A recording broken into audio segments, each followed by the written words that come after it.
નમસ્કાર મિત્રો, વૈદિક કાળની આ સિરીઝમાં આપનું સ્વાગત છે. આપણે આગળના 2 લેક્ચરોમાં 4 વેદો વિશે સમજૂતી મેળવી. હવે આ લેક્ચરમાં આપણે વેદોના બ્રાહ્મણ ગ્રંથો, બરાબર, તેના આરણ્યકો અને ઉપનિષદો વિશે થોડી ડીપમાં માહિતી મેળવીશું. બરાબર, તો ચાલો શરૂઆત કરીએ. સૌ પ્રથમ સંહિતા. હવે મિત્રો, સંહિતા કોને કહેવામાં આવે છે? આપણે 4 વેદ જે જોયા, બરાબર, તેને સંહિતા કહેવામાં આવે છે. ઋગ્વેદ, યજુર્વેદ, અથર્વવેદ અને સામવેદ. હવે તેના પછીનું જે સ્થાન છે, બરાબર, સૌથી ટોપ ઉપર તો આપણા વેદો જ છે.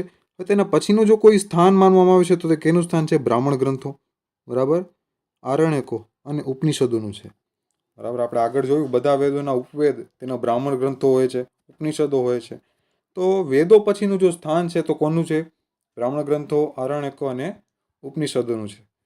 હવે તેમની દ્વારા વેદ સમય પછીની સમાજ વ્યવસ્થાનું અને સંસ્કૃતિ વિષયક માહિતી મળે છે. તો કે બ્રાહ્મણ ગ્રંથો, આરણ્યકો, ઉપનિષદોમાંથી શું મળે છે? તો વેદ સમય પછીની સમાજ વ્યવસ્થાનું અને સંસ્કૃતિ વિષયક માહિતી મળે છે.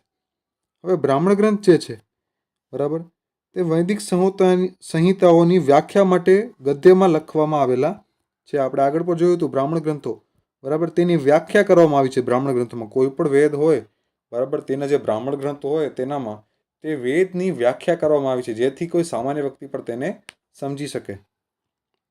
સામાન્ય વ્યક્તિને સમજાય તે માટે બ્રાહ્મણ ગ્રંથો લખાયા. દરેક સંહિતા માટે જુદા જુદા બ્રાહ્મણ ગ્રંથોની રચના થઈ છે. બરાબર, દરેક વેદ માટે જુદા જુદા બ્રાહ્મણ ગ્રંથોની રચના થઈ છે. હવે 4 વેદોને સંહિતા કહેવામાં આવે છે. આપણે જોયું આગળ.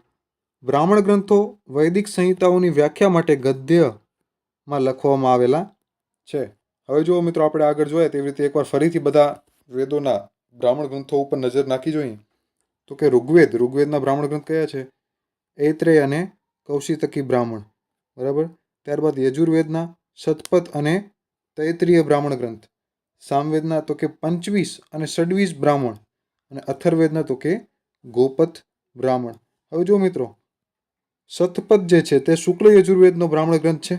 આગળ આપણે જોયા હતા યજુર્વેદના 2 ભાગ છે, શુક્લ યજુર્વેદ અને કૃષ્ણ યજુર્વેદ.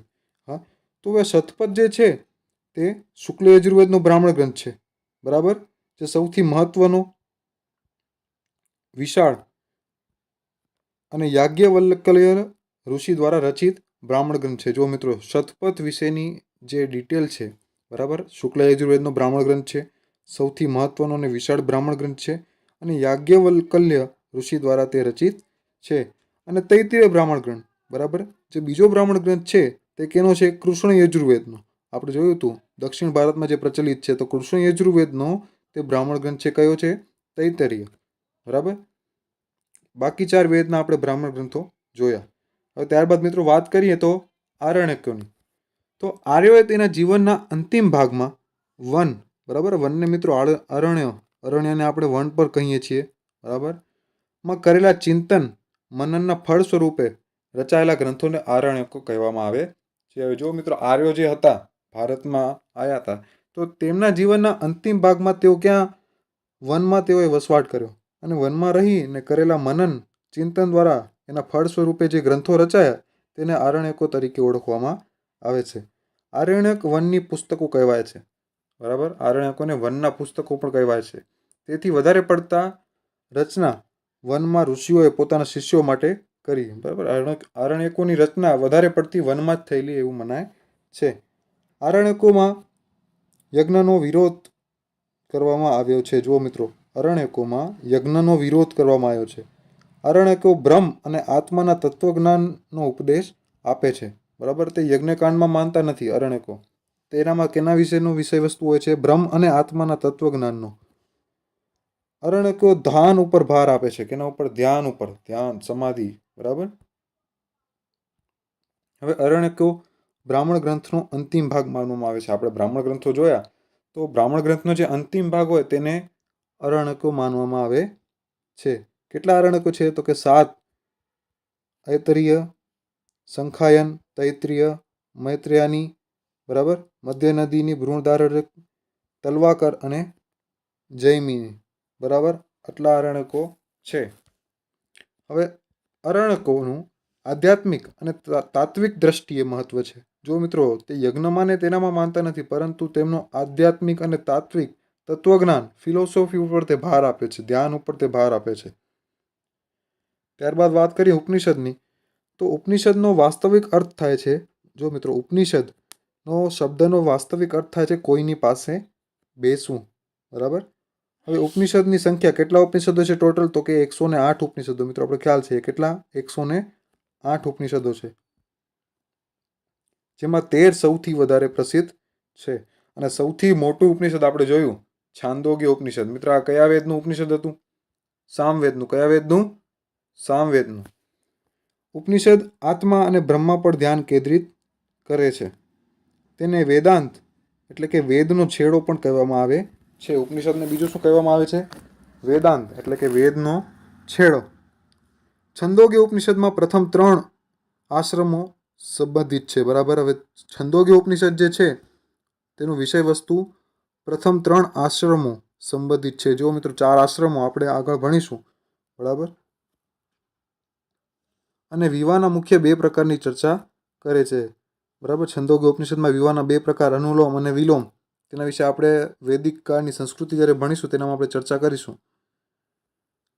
બૃહદારણ્યક અને છંદોગ્ય જેવા ઉપનિષદો ગદ્યમાં લખાયેલા છે, જ્યારે કેશોપનિષદની રચના પદ્યમાં થઈ છે. જો મિત્રો બૃહદારણ્યક અને છંદોગ્ય આ 2 ઉપનિષદો છે કે એનામાં ગદ્યમાં લખાયેલા છે, જ્યારે કેશોપનિષદની રચના પદ્યમાં થઈ છે.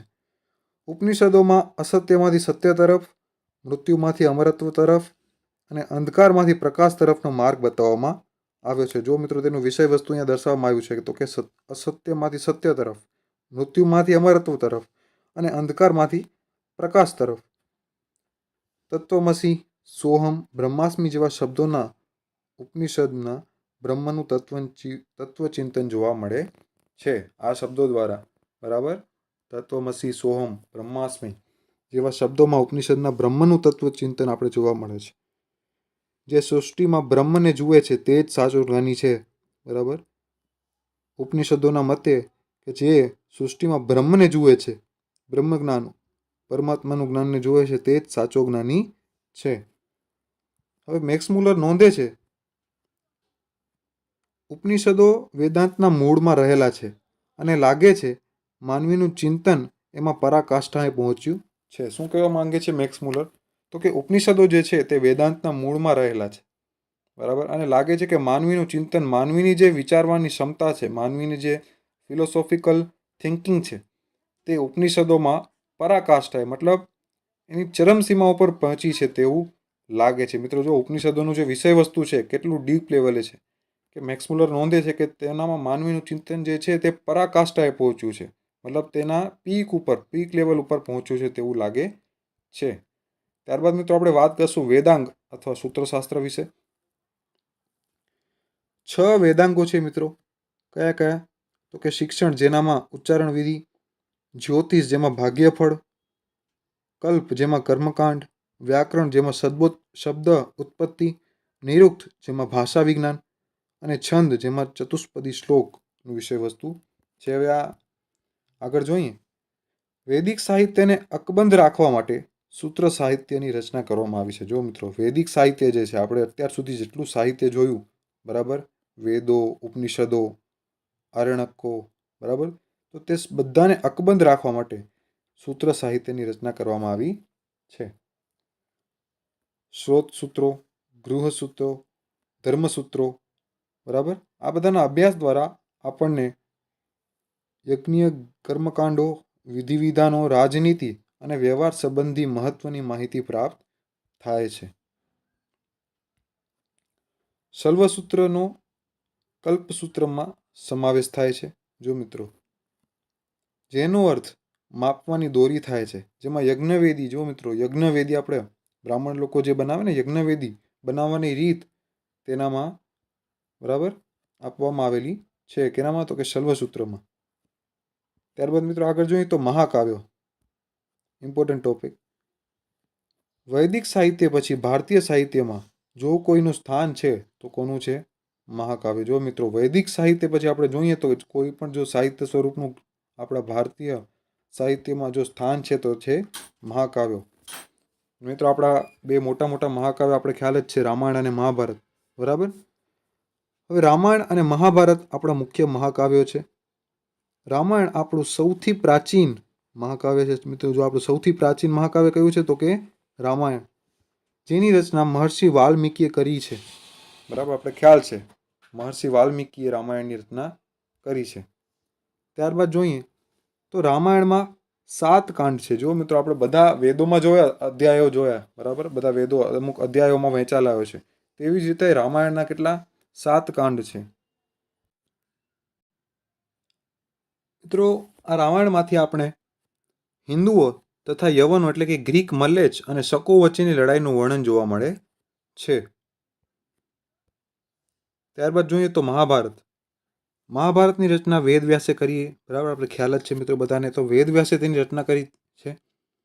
એમાં પ્રાચીન ભારત વર્ષની સામાજિક, ધાર્મિક, રાજનૈતિક સ્થિતિનું વર્ણન કરવામાં આવેલું છે. બરાબર, પાંડવો અને કૌરવો એ સમય જે સામાજિક સ્થિતિ હતી, આર્થિક અને રાજનૈતિક સ્થિતિ હતી, તેના વિશે આપણે મહાભારતમાંથી જાણવા મળે છે. ત્યારબાદ મિત્રો તે 18 પર્વોમાં વહેંચાયેલું છે. તેનામાં કેટલા પર્વો છે?